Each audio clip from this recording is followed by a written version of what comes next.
के इस वीडियो में बात करेंगे जो पीएनबी एम्प्लॉय से उनकी पीएलआई 2026 की आ चुकी है। उनकी जो है बोर्ड अपने जो मैनेजमेंट है पीएनबी का उन्होंने अप्रूव कर दी है। तो पीएनबी वालों ने कैसे अप्रूव कर दी, जो मामला मीटिंग का हिस्सा है, जो मामला कोर्ट में चला गया है, लेकिन पीएनबी इन सभी को यहाँ पे साइड में रखते हुए अपने एम्प्लॉयज को पीएलआई है वो दे रहा है।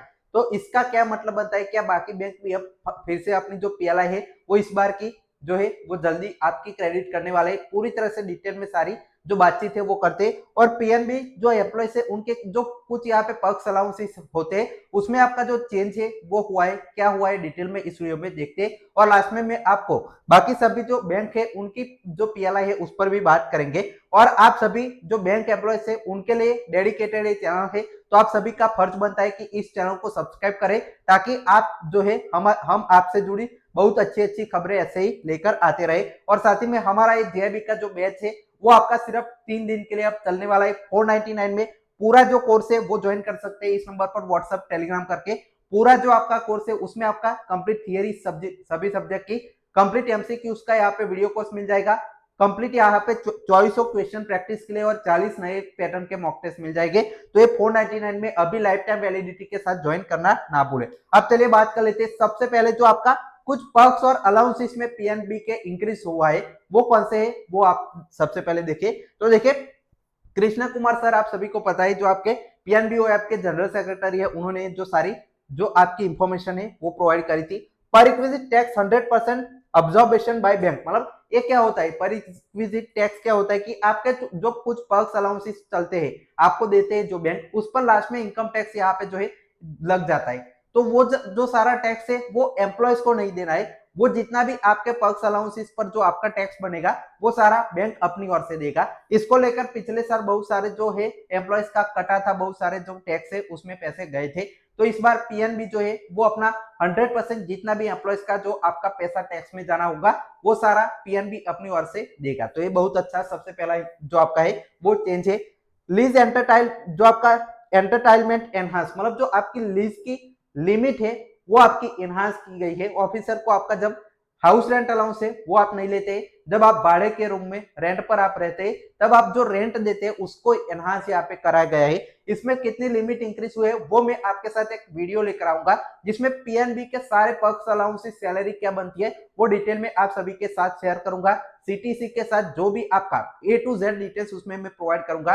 तो वो वीडियो में एग्जैक्टली कितनी लिमिट यहाँ पे कौन सी सिटी में बढ़ाई गई है वो आपको पूरा टेबल देखने को मिल जाएगा।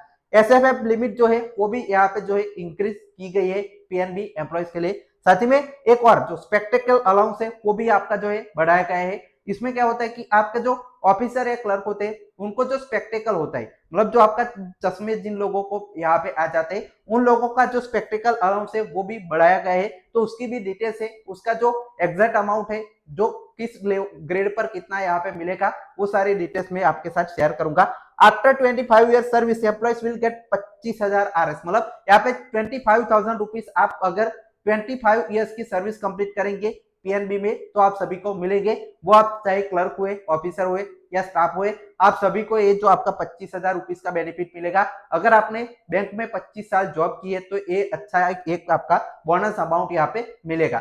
अब चलिए बात कर लेते हैं सबसे इंपॉर्टेंट मुद्दे पर कि आपका जो पीएनबी में पीएलआई का क्या यहाँ पे स्टेटस है, 15 दिन की पीएलआई इनकी कैसे बनी, बाकी बैंकों का क्या होगा वो डिटेल में बात करते हैं। तो देखिए PNB employees will get 15 days PLI, मतलब इनको 15 दिन की पीएलआई मिलेगी।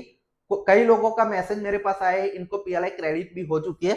This has been done to modify existing calculation formula, other side it could have been 10 days only, मतलब ये जो है एग्जिस्टिंग फॉर्मूला के हिसाब से हम यहाँ पे इसको कैलकुलेट करते तो सिर्फ 10 दिन की पीएलआई मिलने वाली थी, लेकिन हमने यहाँ पे मॉडिफाई जो एग्जिस्टिंग कैलकुलेशन को करके 15 दिन की पीएलआई है वो सभी एम्प्लॉयज को दी, मतलब 5 दिन की एक्स्ट्रा जो पीएलआई है सभी एम्प्लॉयज को 15 दिन की जो पीएलआई है वो यहाँ पे दे रहे। और ये आपका अप टू स्केल 3 पीएलआई है। इसके बाद की जो आपकी होती है उन लोगों का अलग से जो कैलकुलेशन चल रहा है। इसका जो केस है वो भी कोर्ट में गया है, दिल्ली हाई कोर्ट में इसका केस चल रहा है कि स्केल 4 से अबो के जो आपके लोग हैं उन लोगों को पीएलआई बहुत ज्यादा मिलती है, इन लोगों को कम मिलती है। तो पेरिटी करने के लिए मामला है वो गया है। तो बाकी बैंक तो अभी क्रेडिट नहीं कर रहे, पीएनबी ने पिछले साल भी यही किया था कि पिछले साल जो है सबसे पहले वही साल में आपकी जो पीएलआई है वो क्रेडिट कर दी थी, फिर बाकी बैंकों ने तो अभी जाकर क्रेडिट की जब सरकार का ऑर्डर आया था तब, लेकिन पीएनबी ने फिर से इन सभी की चिंता ना करते हुए पीएलआई अपनी जो है वो क्रेडिट करना स्टार्ट कर दिया है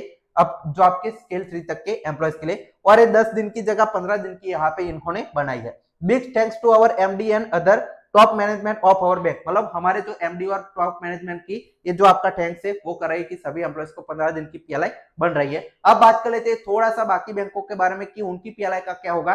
तो अगर पीएनबी ने यहाँ पे जो है क्रेडिट किए तो बाकी बैंकों को भी ऑर्डर का वेट नहीं करना चाहिए कि सरकार जब बोलेगी डीएफएस तब अपना नोटिस निकालेगी तब पीएलआई यहाँ पे क्रेडिट करे, लेकिन वो बैंक है वो खुद से भी इसको क्रेडिट अप कर सकते हैं। सभी बैंक जो आपके अप टू स्केल 3 तक की तो क्रेडिट कर ही सकते हैं, लेकिन इसमें क्या है कि यूनियन इन सभी को यहाँ पे रोक के रखा है कि जो बैंक है वो अपनी जो पीएलआई है वो क्रेडिट ना करे, क्योंकि हम चाहते हैं कि इसकी जो लिमिट है 15 दिन की जगह अप टू स्केल 3 वाले है उनकी भी जो दिन की पीएलआई है वो बढ़ाई जाए। लेकिन आप सभी को जैसे पता है यूनियन से कुछ होना नहीं है, पीएलआई आपकी बढ़नी नहीं। पिछले साल भी पूरा साल यहाँ पे लगे रहे थे कि पीएलआई हम बढ़ाएंगे, कुछ भी नहीं हुआ, तो इस साल भी आपका कुछ नहीं होना है। सरकार इनकी बात बिल्कुल नहीं सुननी है, तो आपके बैंक है उनको क्रेडिट या पीएलआई करनी चाहिए। एम्प्लॉयज को भी इसकी डिमांड करनी चाहिए कि हमें अभी जो है 15 दिन की जो बनती है तो पीएलआई दे दीजिए। इसका डिटेल में कैलकुलेशन का भी वीडियो में आप सभी के साथ लेकर आने वाला हूँ, उसके लिए आप इस चैनल को सब्सक्राइब करके रख लीजिए। तो एम्प्लॉयज को डिमांड करनी चाहिए कि हमारी पीएलआई हमें अभी दे दीजिए, क्योंकि यूनियन से कुछ होना नहीं है। पीएलआई की जो आपकी लिमिट है वो बढ़नी नहीं है, सरकार यहाँ पे सख्त इसके खिलाफ है। वो अप टू स्केल 4 की अलग से, स्केल 3 तक की यहाँ पे अलग से अपना ऑलरेडी कैलकुलेशन करके बैठी है। तो ये अभी तक का पीएलआई पर अपडेट है। आपको कोई डाउट है तो कमेंट सेक्शन में हमें जरूर बताएगा। Final text watching.